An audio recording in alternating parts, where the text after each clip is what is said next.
what made you write finger exercises for poets? The pandemic. I didn't have anything else to do, and I had given a bunch of talks at Pacific University, where me and Danusha teach, and Joe. We're all there twice a year, every year, and they always want you to have a talk, a craft talk kind of to give. And so I would, write them up and have them in a file folder somewhere, and they were just sitting there. And so during the pandemic, I edited them and got them together and said, I might as well make a book out of this, And so it was really pretty easy because the work was really almost done. It was just a matter of collating it, writing an introduction, writing an outro, getting all the permissions together, which, takes time. But the book itself was pretty easy. So now I'm glad that we have it. Great. And it's kind of like base, because you guys do a lot of these exercises, right? Like for your own writing. We do them every week. We do an exercise. Not from the book, but just we make them up. Yeah. And so the book came kind of like from your own experiences of making those exercises and at the same time working with students for it.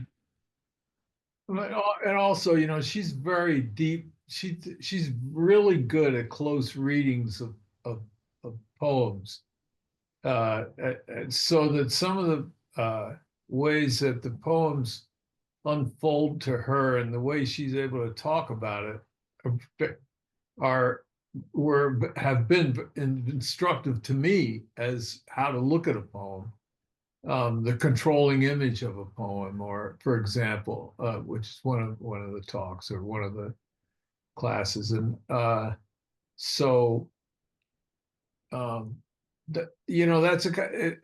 it's kind of a examination of the craft that takes place that she's able to do, that I admire very much, and I'm not that good at it myself. So I always learn a little bit from it too.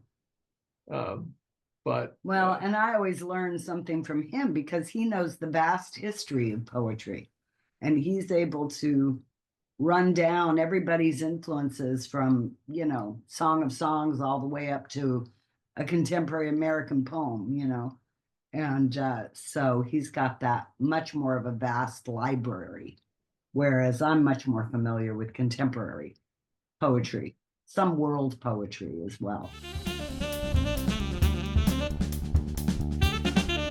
What does craft mean to you as poets? I know it's kind of wily, right? I mean, what is craft? And that's why going through poems and looking at them and looking at how people first started producing poems. I mean, craft was to write a sonnet, right? Or to write in general in rhyme and meter. And that's the basis of craft. And then now so many more things have come into it, that using a model poem and saying, okay, look at this poem. Isn't it wonderful? How do they do it? And what is the craft? How does the craft enter that? Yeah. And it's also, so like she's really good on structure. I know I keep saying, oh, she's really good on this and but the thing is, it's not just structure. It's not just that, it's something more elusive. But that's a good place to start. That's a good place to start. You can look at the word order, which is another syntax, is what that is. Word order. How do you make how does the sentence work that you're breaking into lines? What's the difference between a poem, a 3-verse poem that's a poem, and not just prose broken into lines in a convenient spacing? That's a matter of craft. Is there extra stuff in there? That's kind of Ezra Poundian type of stuff. That's a thing that is, poetry's supposed to be language highly charged with meaning. So it's not, part of the ways to charge it more highly with meaning is its structure, but there's other things too, and having to do with image, having to do with sound. I mean, it's a complex deal. So and that's why, I mean, not to branch out a little bit, but when we spend a lot of time in these classes writing poems. So if you come to this class, you're going to write a lot of poems. You're going to write a lot. And then we're going to talk about it. And we will talk about where it's working better and where it's not working as well. And how to craft it, into a poem. What elements of craft can you use to make this poem better? What are the best lines in this poem? What do you have working in here that is maybe underneath a little bit, underneath what the words are saying?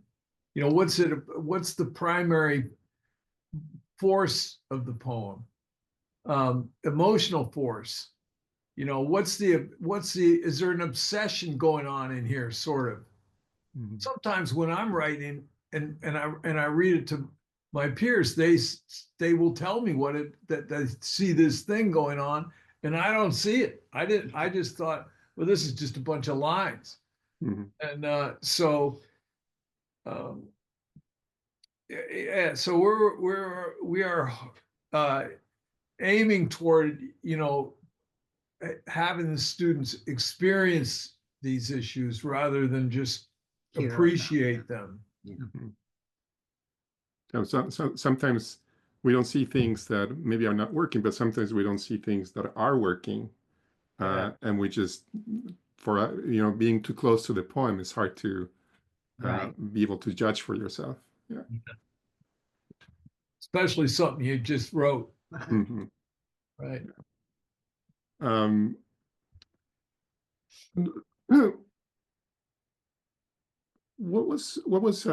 Who or what first inspired you to write? Listening, to poems on the record player that my father would play very loud when he was drunk. So they were Dylan Thomas records, those Caedmon records that were recorded back in the 50s, and also he had the actor James Mason reading from Ecclesiastes. He had a record of Robert Frost and one of John Crow Ransom. Anyway, he thought John Crow Ransom was really cool, who I could never understand. But in spite of that, so I knew that language was magical, but it was and it was also sort of imbued with this feeling of things not being right, because he would be drunk on his ass, and he was a little scary when he was like that, and not himself, of course. So it was, I think that kind of sank into me, sort of. Yeah. For me, it was, I loved reading novels when I was young. My mother was a big reader, and so I would read her adult novels, which I thought were just fascinating, that the lives of adults were just so, amazing. I didn't understand most of it, of course, in many ways, but I just loved them. And then my mother also played the piano. She played classical music. So I had the dual influences of language, character, story, all of that, and then music.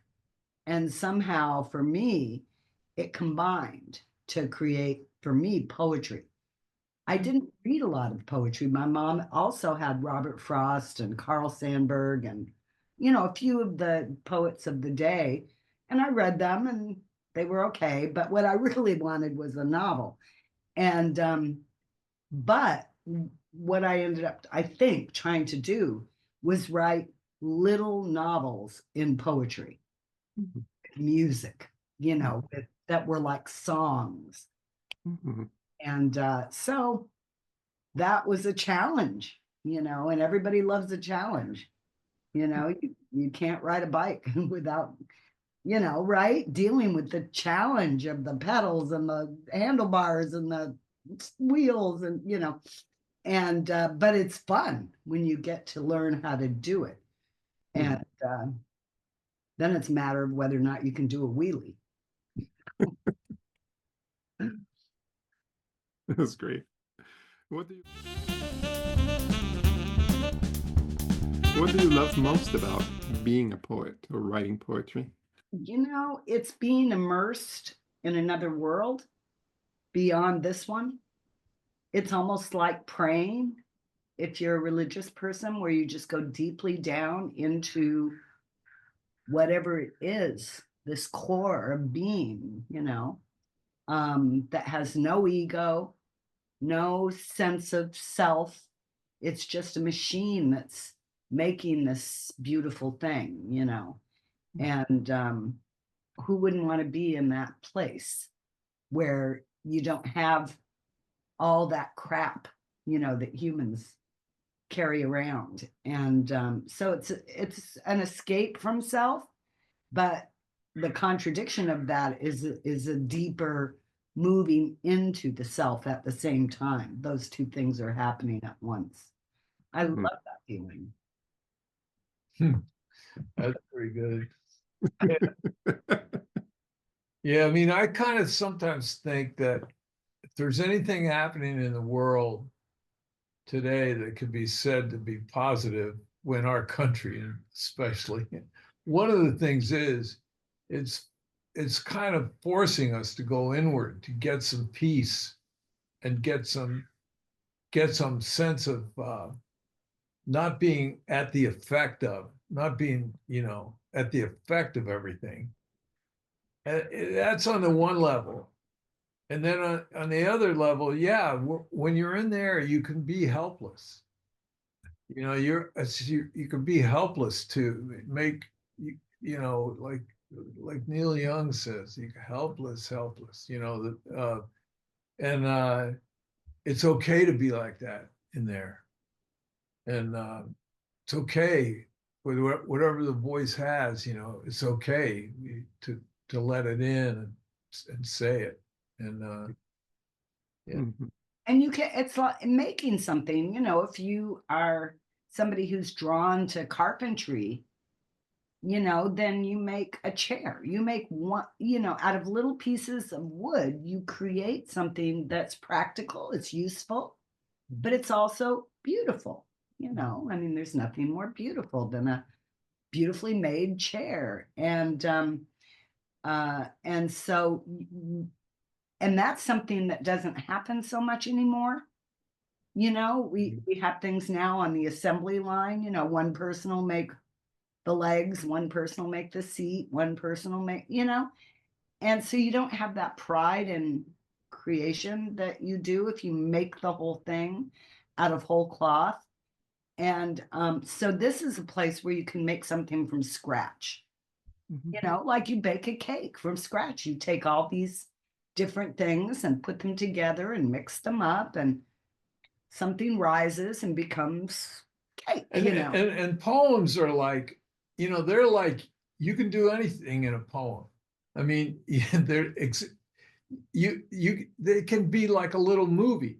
It's a little movie. You're in it and you're directing it. And you can go back over as the director and go, no, take this out, you know, take this part out. It sounds too arrogant. Take this part out. It's like, whatever, you know, or take this out, it's a weak image, or take this Or out, put it this doesn't in. sound good. Or Add more or cinnamon. put some more, put some, you know, so you have a control over this thing that is similar to somebody that's making a painting or a piece of music like you do, Armand. It's like giving yourself a little jail. Mm-hmm. And then within that space, you're free. You can do anything, you know, right? So confinement and freedom. Again, it's always going to be oppositionals working with and against each other, you know, in order to make something. And, you know, then you feel like a carpenter. You're like, Yeah, look what I made. Here, have it. Sit down. Take a load off.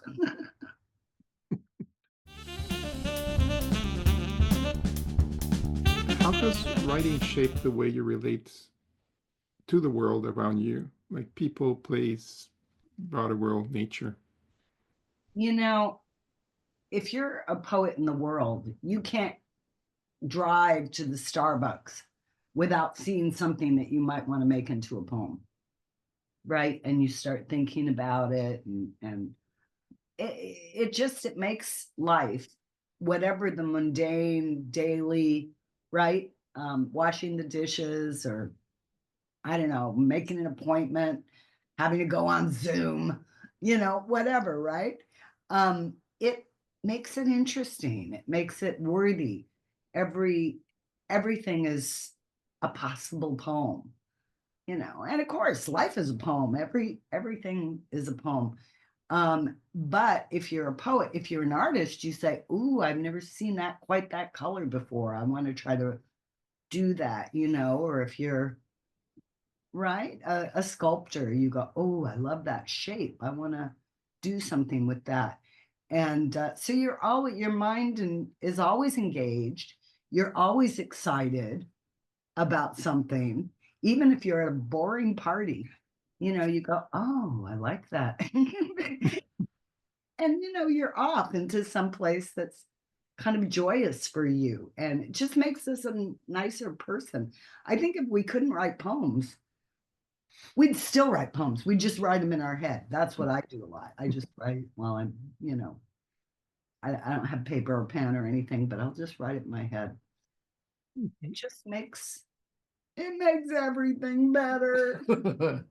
Yeah, I don't know exactly how to answer that question, except to say, I know this. When I'm working on a poem, I got something going on. It's like I have a little secret. And I don't have to tell anybody. I don't tell anybody.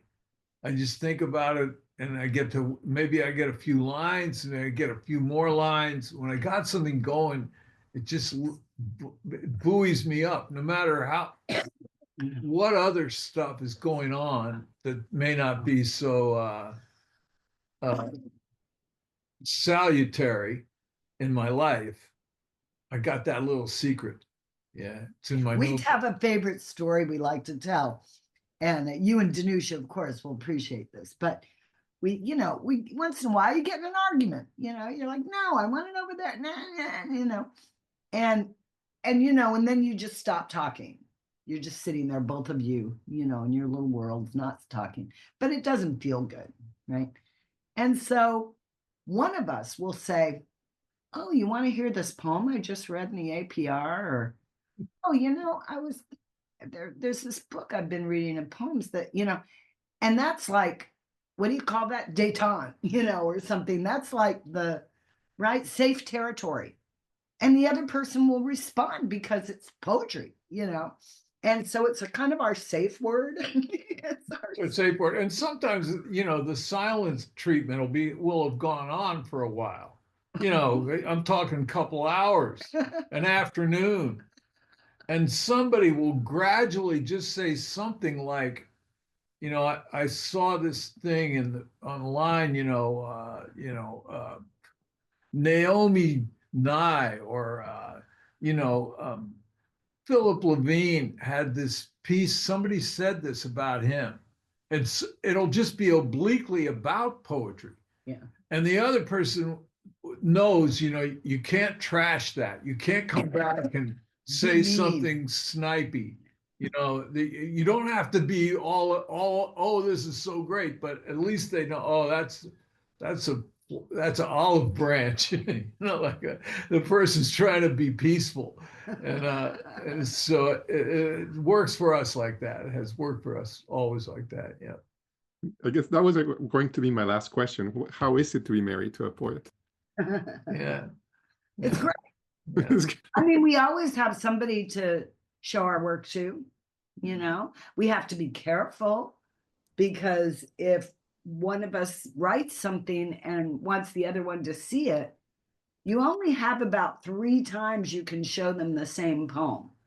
And then after that, they're going, yeah, do whatever you want. I don't care. Yeah, You right. know?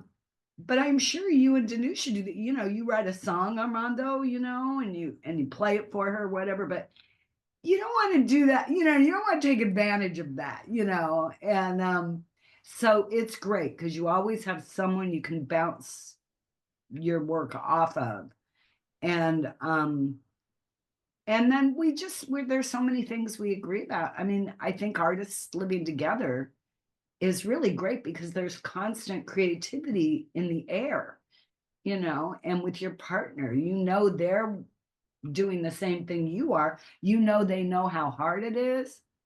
You know, they know how wonderful it is. You know, not to interrupt them when they're in the middle of doing, you know, whereas other partners might not. They just don't get it. Like, what are you doing? You're not doing anything important.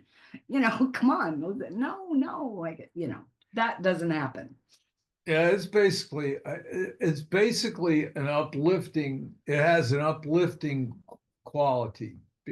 Yeah, the quality of it is to uplift our life rather than press down on it. Even though you have all the attendant anxiety of not having written for a while, or I'm not getting them. I'm not getting anything good these days, or whatever it is. And then the other person can commiserate with you because they've gone through that too. You know, they know what it's like. Mm-hmm. So it's great. I mean, you know, and I know there are people that can't live together if they're both creative people. But that, you know, I just saw oh, there's the bunny. Oh. we wanted to show him to you. Okay, he's still there. And up he goes. Yeah, the bunny is never really in the workshops with us, but he's around and he's listening. The bunny likes it when there's people talking and there's society going on. Yeah. He likes that better than when we're just, because we're quiet a lot, so, which we love being. But the bunny's like, oh, where's the action? He's been jumping around since we would. Yeah. Yeah, that's Pumpkin does the same thing, or our small dog. We're talking on Zoom, she always comes over. I know when I went to AWP, there was a panel about how do you stay green, nurturing, growing during a time of such Soft, adversity. How do you stay soft and gentle, and you know? And one of the things I told them is get a bunny. It's the first thing she told him. First thing I said, get a bunny. You know, they'll keep you. That was a simple, direct, you know, remedy. People came up to me afterwards and said, you know, my daughter's been wanting I think I need a bunny. Yeah. Anyway, if you come to the class, the bunny's sure to make at least one appearance. It's a plus, you know. It's a plus. It's a benefit. Something that I noticed, I think, because I participated in some of these games, you know, that you guys kind of create for writing. And I noticed I sometimes think I've written a couple of songs and a poem that ended up in the book. But I don't like, I feel that there's something that happens. It's kind of like when you're writing in community, it's kind of like almost like we're connected at a different level, because I feel I get ideas or I'm able to go deeper into aspects of myself that when I'm on my own writing, don't quite do that. Is that kind of similar experience that you've had? It's so mysterious. It's so interesting. I mean, I didn't have exercises like that when I was young and I was able to write, you know, but then as soon as I got into a classroom with my first teacher, Steve Cowett, a night class that I took while my daughter, you know, because I had a small child and I could get someone to look after her at night. And he gave exercises like this, and it just totally released all this stuff. And I went places I never would have gone because I had this prescribed, it was like that jail cell. It's like, look, you have all the freedom you want, but you have to do it inside this little box, you know? And there's something, because a human does not like to be confined in any way, shape, or form, right? You know, and but if you say, but you can do anything you want in there, in your mind, in your heart, in your guts, in your spirit, you're free, you know. And God, there's something that's just so wonderful about that. And then I've never stopped doing that. We've done almost all of our writing lives together, you know. And as evidence, I mean, we did that while we were going through that pandemic time, and we both got a book out of it, a book of poems out of just kind of giving each other these exercises. And then I got finger exercises for poets, and you have a poem in it, Armando. That ironically came from doing kind of like a finger exercise. Yeah, that's the great thing. And it kind of harkens back to what you were saying at the beginning, that sometimes we don't see things that are working or interesting things that we're doing. I think that you took that point and highlighted something that when I was writing, I wasn't thinking about it at all. I think the repeating of one line. But then once you pointed it out, actually, when I rewrote it to make it book worthy, I emphasized it because I was like, oh yeah, that's right. This is really interesting. And so Right. It's so great. Yeah. Yeah. I mean, it's true. You create it in solitude, but you refine it in community. Mhm. You know, just like you yourself you're one person in solitude, but you're another person in community, you know. And if you have a good community around you, it makes you better and better. You know, you craft yourself into a better human being. So Yeah. Thank you so much. Yeah, you know, like the thing is, if you give yourself the present of this much time to write, yeah. you're going to get some poems, and there's going to be some good ones in there. You know, that's the deal. You know, if you It's put just physics. the natural law. Thanks, Armando. It's so nice to see you. So nice to see you.